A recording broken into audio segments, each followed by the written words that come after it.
Between April 22nd to the 27th of 1991, a tornado outbreak occurred, resulting from multiple supercells across Oklahoma and Kansas.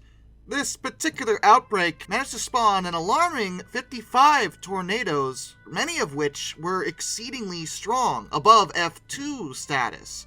A lot of these twisters did an astonishing amount of damage, but one just had to be a special little snowflake, just a pure soul who was distinctive from the rest of her sisters. She's called by a few names. Some just call her the Andover, Kansas tornado, or the Andover tornado. Others the Wichita Andover tornado, or the Haysville tornado, or the McConnell Air Force Base tornado. She has a lot of distinctions because she covered quite a bit of territory and lived for nearly an hour and a half. Oh yeah? And she was an F5. At around 5:49 p.m., this tornado touched down just east of Clearwater, Kansas. And at 6:05 p.m., the National Weather Service issued a statement urging residents in Haysville, Derby, and Mulvane to seek shelter immediately. This was followed up by a tornado warning 4 minutes after that. Around 6:16 p.m., the twister began to affect southeastern areas of Wichita and directly slammed into Haysville. At this point, she was only about an F2, maybe an F3. She hadn't reached full power just yet, but that was still enough to do a significant amount of damage, and she was only gaining strength as she tore through Wichita. At that point, she grew to a width of roughly 220 yards, 200 meters, and started developing some multiple vortex characteristics. She crossed over the Kansas Turnpike about a half-mile south of the South Wichita interchange, and in the eastern part of the city, some well-built homes were actually completely leveled, suggesting that she had hit up to F4 strength about that time. 4 people were killed in that area alone. At 6:24 p.m., she proceeded to strike the McConnell Air Force Base, wreaking untold havoc on a military installation, and very, very nearly hitting a group of 10 B-1B bombers. Now, financially, that alone would have been devastating, as each of those were worth about $280 million, but more intrinsically, 2 of the bombers just happened to have some nuclear warheads equipped. You know? Granted, they likely didn't have their cores installed, so I doubt there was any danger of an explosion, but it was still one of those things where it's like, yo! No! 9 major facilities on the base were flattened, which included the officers' club, the hospital, the library, as well as an elementary school. 102 housing units were also demolished, but fortunately there were no fatalities on the base. 16 people were injured, however, and the damage amounted to roughly $62 million on the base by itself. But she wasn't finished yet. She hadn't even reached her full power. She continued to move toward U.S. Route 54 in Kansas, heading in the direction of Andover. And this prompted forecasters to issue a heightened tornado warning, alerting residents in Augusta and Andover that she was on her way. But a rather problematic thing occurred in Andover. The town was equipped with sirens to warn of something like a tornado's approach. That's pretty standard practice in most Midwestern towns, especially those in Tornado Alley. But on that day, the sirens in Andover failed. Realizing they had absolutely no time to fix the problem, at 6:31 p.m., the police decided that they were going to drive through the Golden Spur Mobile Home Park and through the rest of town with their sirens blaring and directly warn residents to get to shelter right now. Just 10 minutes later, the tornado entered southern Andover and hit the mobile home park directly. Of the 244 homes, 205 were destroyed. 339 residents were home during the storm. 146 opted to evacuate, getting out of the way, while 149 headed to the local community shelter, and 38 decided not to heed the warning. They remain in their homes. Among those that ran or utilized the community shelter, none of them were killed, but 13 others were. 17 were hospitalized and 9 sustained minor injuries. among the group that decided to stay in their houses. To the west of that area, other homes were swept from their foundations, and that's where this tornado earned her F5 rating. Throughout the whole city, 1,500 different homes were damaged or simply gone, and she still continued northeast, affecting the outskirts of Towanda. But 20 minutes later, she finally began losing strength west of El Dorado and dissipated.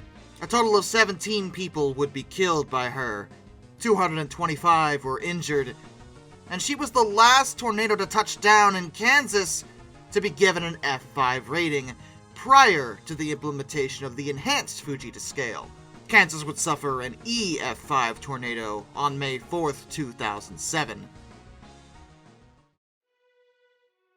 But as bad as Andover was, getting help proved a bit difficult. See, remember, this was an outbreak, a particularly bad outbreak that spawned a lot of bad tornadoes. The very same day, and roughly the same time in fact, Red Rock, Oklahoma was slammed by an F4, and an F2 almost took a few people out that were hiding in a turnpike underpass. I've stressed this before, and I'll say it again, do not hide in underpasses. It actually isn't very good shelter. These people did live, but that's probably because this was only an F2.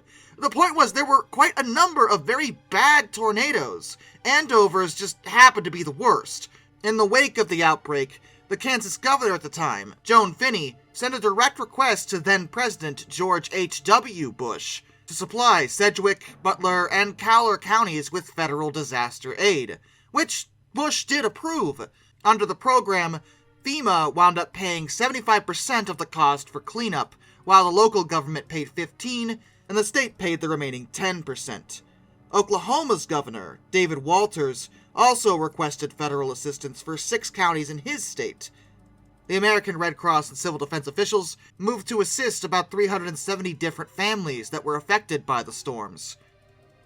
2 Oklahoma counties weren't actually granted disaster assistance, and those counties responded pretty angrily to, but FEMA pointed out that not only could they be added later, but the damage to them was marginal compared to what they were dealing with, so it's kind of understandable. Regardless, however, 2 days later, it was decided to make federal assistance available to both the counties. This outbreak occurred during an awkward period for the National Weather Service. They were in the middle of trying to modernize, and it helped highlight the need for a lot of what they were trying to do, particularly things like radar imagery. In April of 1991, the WSR-88D NEXRAD radar, located in Norman, Oklahoma, was the only radar of its kind with Doppler capabilities, and it hadn't even been cleared for use in day-to-day operations. The higher resolution radar displayed important storm-scale characteristics, like mesocyclones, some of which could be seen over 125 miles away in Kansas. This is super relevant because even some of the radars that were located in Kansas were very outdated, and even though they were closer, they couldn't actually see certain features that were very indicative of an ongoing tornado event. Kansas forecasters were forced to rely on reports from the public and storm chasers, which is great and all, but by the time the public and storm chasers are telling you there's a tornado, it's probably already a serious tornado, and it's about to wreck some stuff. Like, they need to know before the tornado shows up, not after.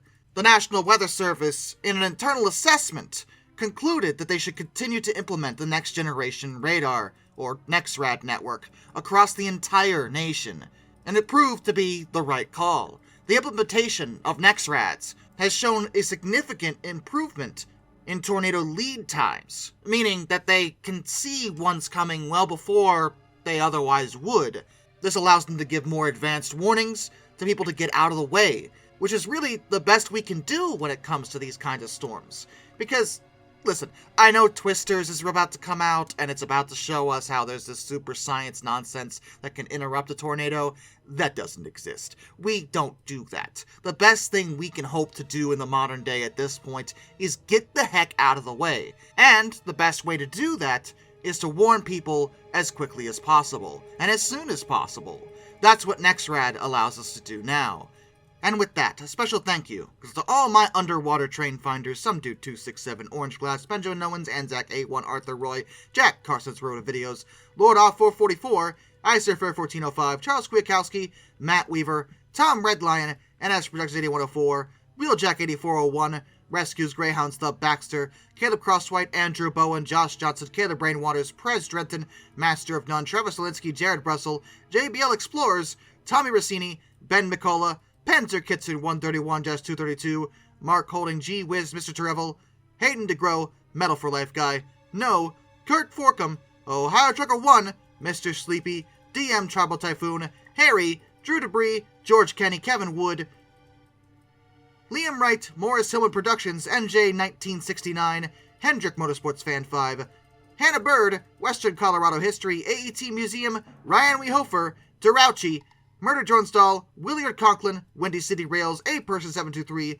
William Nemo, Dr. Racer 78, and of course, my dad. Till next time, this is Darkness, and I bid you all a fun farewell.